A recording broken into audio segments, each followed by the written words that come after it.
Hi guys, আসসালামু আলাইকুম, back to my another video. So viewers, আজকে অনেকদিন পর এই সেই মাহিরুলের হাতের পেঁয়াজি খাইলাম। অনেক সুস্বাদু, যা খাইলে মনে করেন যে মনটা ভরে যাইব। আপনারা যদি চান অবশ্যই খেতে পারেন। তো দেখুন পেঁয়াজির গরম গরম পেঁয়াজি, একদম গরম গরম পেঁয়াজি, যেটা খাইতে অনেক সুস্বাদু এবং মজা।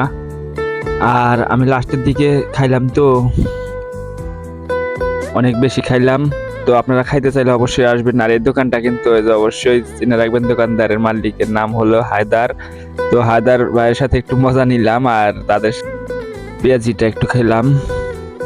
আর ওটা হলো মাহিরুলের গার্লফ্রেন্ড, যেটা সাইডে বসে ছিল। তো মাহিরুল নিজে ভিডিও করতেছে, তার দোকানটা সবার সামনে তুলে ধরার জন্য সবাই তার দোকানটা তুলে ধরবেন আর বেশি বেশি ভিডিওটা শেয়ার করবেন, যেন সবাই দেখতে পারে। বেলকুচির সবাই জানে তার কাছে আইসা এই সুস্বাদু পেঁয়াজিটা খেতে পারে। আর কি কয়, তার কাছে আছে হলো চপ আছে, ডিম চপ আছে, চিকেন চপ আছে, চিকেন রোল আছে। এগুলা যদি অবশ্যই আপনারা খেতে চান তো অবশ্যই আসবেন তার দোকানে। তার দোকানটা সে নিজেই পরিদর্শন করাইলো। আর তার পেঁয়াজিটা অনেক সুস্বাদু, যেটা আমি খাই অনেক মজা পাই। আমি প্রত্যেকটা দিন কিন্তু তার পেঁয়াজি খাই।